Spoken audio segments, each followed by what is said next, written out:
दोस्तों, हम सभी अपनी कामवासना को खत्म करने के लिए उसका दमन करना चाहते हैं, उसको दबाना चाहते हैं। लेकिन कामवासना एक ऊर्जा होती है, एक एनर्जी का सोर्स होता है। एनर्जी कभी भी खत्म नहीं हो सकती है, बल्कि वह रूपांतरित हो सकती है। अगर आप अपनी कामवासना की ऊर्जा शक्ति को दूसरी जगहों पर दूसरे दिशाओं में परिवर्तित करेंगे तो ही आप कामवासना से छुटकारा पा सकते हैं। लेकिन याद रहे, कामवासना से छुटकारा पाने के बारे में हमें सोचना भी नहीं है, हमें बस अपनी ऊर्जा को परिवर्तित करना है। वो ऊर्जा हम कहाँ पे लगाएंगे? हम उसे अपनी रचनात्मक शक्ति के लिए प्रयोग कर सकते हैं, ध्यान के लिए प्रयोग कर सकते हैं। और जैसे जैसे हम उन ऊर्जा शक्ति को होश से भरेंगे, तो हमारे जीवन में कामवासना से भी ज्यादा आनंद पैदा हो जाएगा। और उसके बाद कामवासना का आनंद हमें उसके सामने तुच्छ लगने लगेगा। आइए जानते हैं एक कहानी के माध्यम से। गौतम बुद्ध के समय में वैशाली राज्य में एक बहुत ही प्रसिद्ध वेश्या रहती थी, जिसका नाम था आम्रपाली। वह बहुत ही सुंदर थी और राजा ने उसे नगरवधु घोषित कर दिया था, यानी कि पूरे शहर की पत्नी। उसके महल के द्वार पर सदा सोने के रथ खड़े रहते थे, यहाँ तक कि महान राजाओं को भी उससे मिलने के लिए इंतजार करना पड़ता था। वह केवल एक वेश्या थी, लेकिन इतनी अमीर हो गई थी कि वह राज्य खरीद सकती थी।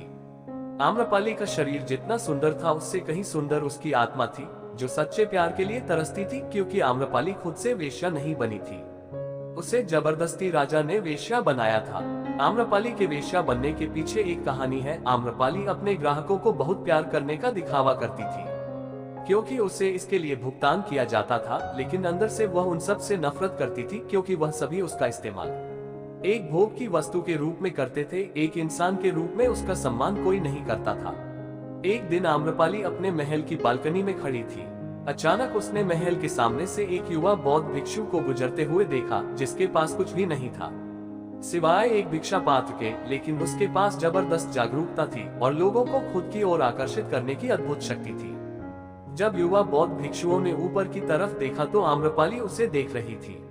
युवा भिक्षु ने आम्रपाली की ओर देखते हुए बेहद सम्मान भाव के साथ आम्रपाली को प्रणाम किया। आम्रपाली एक तक उस युवा भिक्षु को देखती रही, क्योंकि पहली बार किसी ने आम्रपाली को सम्मान की नजरों से देखा था। किसी ने पहली बार उसे इंसान होने का एहसास दिलाया था। आम्रपाली तुरंत सीढ़ियों से नीचे उतरी और बाहर आकर उस युवा बौद्ध भिक्षु के पैर छुए और कहा, प्रभु कृपया आज के दिन आप मेरे मेहमान बने और मेरे महल में चलकर भोजन स्वीकार करें। इसके बाद आम्रपाली ने कहा, कृपया मेरे निमंत्रण को ना करें, क्योंकि पहली बार मैंने किसी को निमंत्रण दिया है। मुझे हजारों बार राजाओं और सम्राटों द्वारा आमंत्रित किया गया है, लेकिन मैंने कभी किसी को आमंत्रित नहीं किया है। यह मेरा पहला निमंत्रण है। युवा भिक्षु ने सम्मान पूर्वक आम्रपाली का निमंत्रण स्वीकार करते हुए भोजन ग्रहण किया। भोजन देने के बाद आम्रपाली ने कहा, प्रभु आज से 3 दिनों के बाद बारिश का मौसम शुरू होने वाला है, जो कि 4 महीनों तक रहेगा, और मैं आपको अपने घर में 4 महीने रहने के लिए आमंत्रित करती हूँ। आने वाले 4 महीनों के लिए यह महल आपका आश्रय होगा। मैं आपको पूर्ण रूप से आश्वस्त करती हूँ कि मैं किसी भी प्रकार से आपके ध्यान में बाधा नहीं बनूंगी, बल्कि जितना मुझसे हो सकेगा आपके ध्यान की सुविधाओं को सुगम बनाने का प्रयास करूंगी। युवा बौद्ध भिक्षुओं ने कहा कि माफ कीजिएगा देवी, लेकिन इस विषय में मैं स्वयं निर्णय नहीं ले सकता। मैं आपके प्रस्ताव के विषय में बुद्ध से पूछ लूंगा। अगर वह मुझे अनुमति देंगे तो मैं आपके महल में आश्रय अवश्य स्वीकार कर लूंगा। इतना कहकर वह बौद्ध भिक्षु वहां से चला गया। इससे पहले कि वह भिक्षु बौद्ध के पास पहुंचता और आम्रपाली के प्रस्ताव के बारे में कुछ बताता, उससे पहले वहां पर मौजूद अन्य भिक्षु बुद्ध के पास पहुंच गए और बुद्ध से कहा, आप उस युवा भिक्षु को रोकेगा। आम्रपाली ने उसे 4 महीने रहने के लिए अपने घर पर बुलाया है।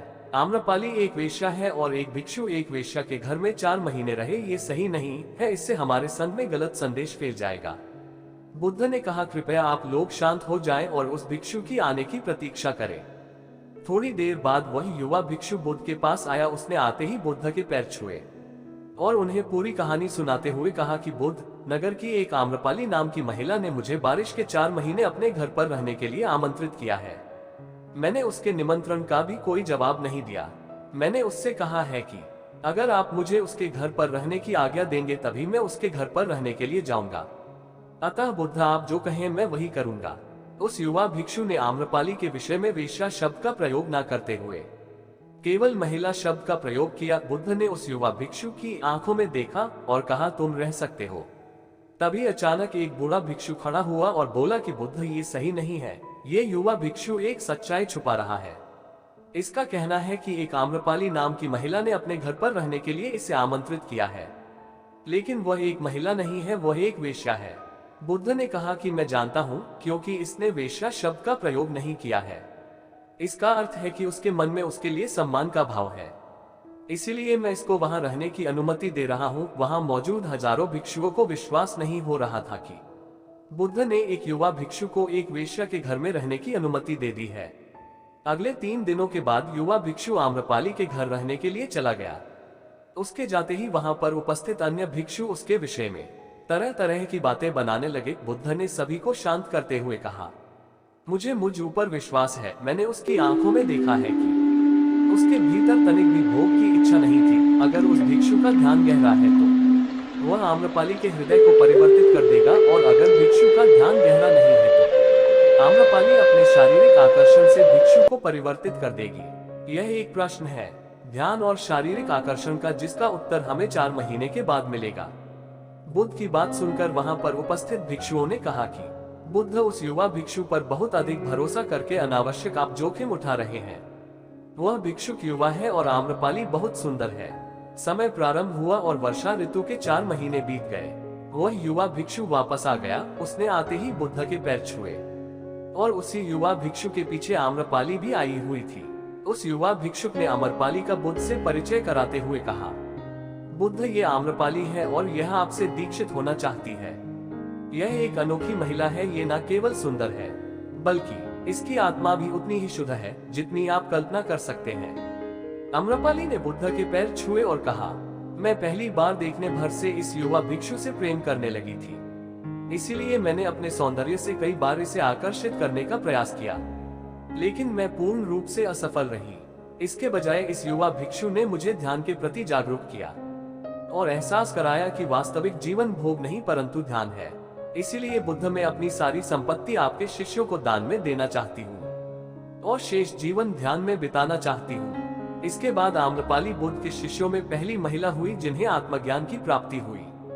बुद्ध ने अपने पंथ के सभी शिक्षकों से कहा, यदि तुम वेश्याओं की संगति से डरते हो तो उस डर का उस वेश्या से कोई लेना देना नहीं है, बल्कि वह डर तुम्हारे बेसुध मन की उपज है, क्योंकि तुमने अपनी कामुकता को दबा दिया है और काम ऊर्जा को दबाया नहीं जा सकता, इसको केवल रूपांतरित किया जा सकता है।